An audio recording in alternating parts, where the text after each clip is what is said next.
नमस्कार विद्यार्थी मित्रांनो, standard 10 chapter number first that is the gravitation. विद्यार्थी मित्रांनो, आज आपण सेक्शन फर्स्ट मधला सायन्स फर्स्ट मधला ग्रॅव्हिटेशन म्हणजेच गुरुत्वाकर्षण या चॅप्टरचा अभ्यास करणार आहोत. आता बऱ्याच वेळा तुम्ही 7th 8th स्टँडर्ड मध्ये ग्रॅव्हिटेशन या चॅप्टर बद्दल बरीचशी माहिती ऐकली आहे. व्हॉट इज बाय ग्रॅव्हिटेशन त्याबद्दल आपण पाहिलं की गुरुत्वाकर्षण की या ठिकाणी सर न्यूटन आयझॅक न्यूटन यांनी या गुरुत्वाकर्षणाचा शोध लावला आहे. The phenomena of gravitation discover by sir Isaac Newton. मग या ठिकाणी आपण पाहिलं की आपल्याला ही जी फिगर दिसते 1.1 that is a concept of gravitational force and gravitational force between the earth and the moon. म्हणजे या ठिकाणी हा न्यूटन जो आपल्याला या ठिकाणी ऍपल ट्रीच्या झाडाखाली बसलेला दिसतोय आहे की नाही, आणि त्या ठिकाणी ते सफरचंद त्याच्या डोक्यावर पडते, पृथ्वीवर पडते, खाली जमिनीवर. मग तो त्या ठिकाणी विचार करतो आहे आणि त्यावरून त्याने या गुरुत्वाकर्षणाचा शोध लावला. मग त्यावरूनच आपण या ग्रॅव्हिटेशन बद्दल की न्यूटन या सायंटिस्टनी हा विचार केला. The apple trees are falls on the earth, the falls on an apple on the trees is toward the centre of the earth. की आपण पाहिलं पृथ्वीवरील हे सफरचंद जे या ठिकाणी सफरचंद जे आहे ते पृथ्वीकडे आकर्षित होते. सफरचंद जे आहे ते केंद्राच्या दिशेने आपल्याला आकर्षित होताना दिसते. The position of the apple to the surface of the earth that is a perpendicular. जी आपल्याला पोझिशन पाहायला मिळते ती सेंटर ऑफ द अर्थ पृथ्वीच्या केंद्राकडे ती आपल्याला परपेंडिक्युलर दिशेमध्ये पाहायला मिळते.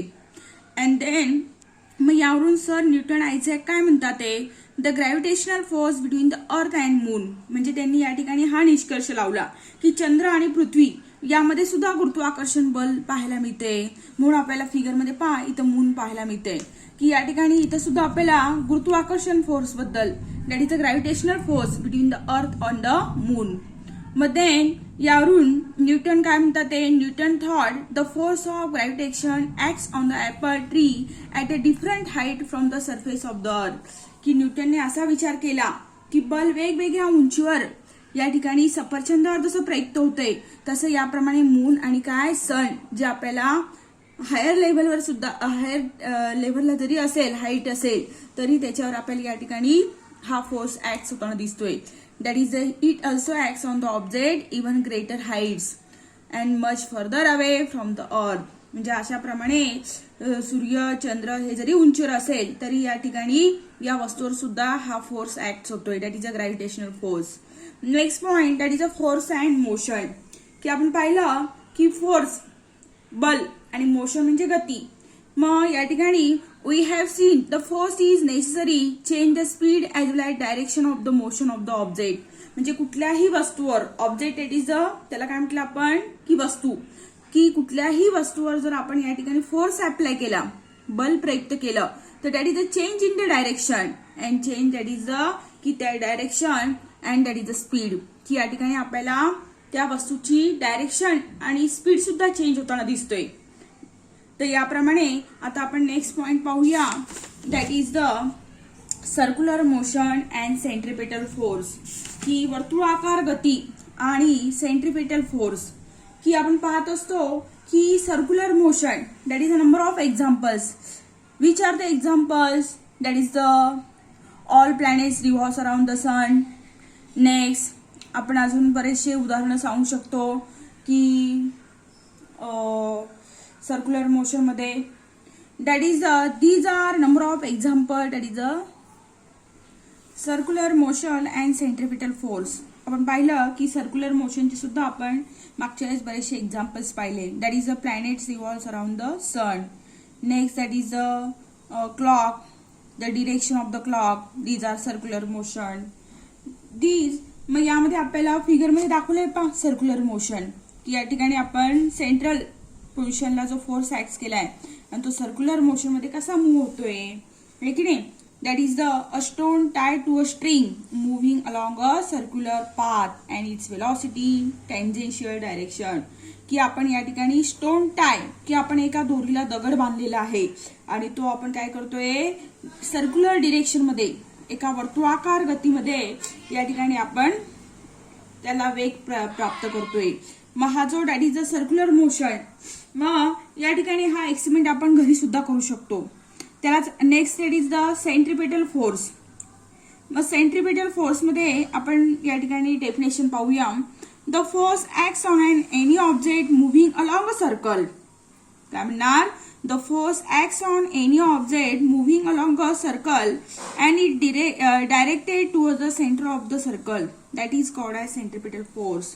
की आपण पाहिलं की वस्तूच्या वर्तुळाकार केंद्राच्या दिशेने जे बल प्रयुक्त होते, जे आपल्याला काय होते, सर्क्युलर मोशन मध्ये फिरताना दिसते, यालाच आपण कोणता फोर्स म्हटलाय? That is the centripetal force.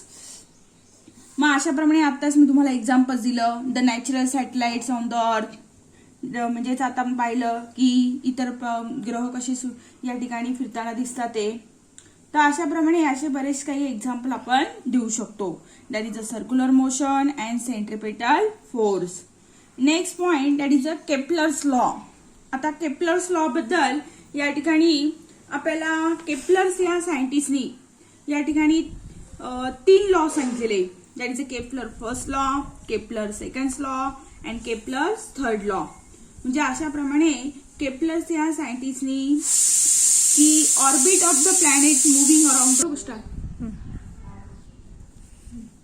Kepler's law की आपण पाहत असतो सायंटिस्ट.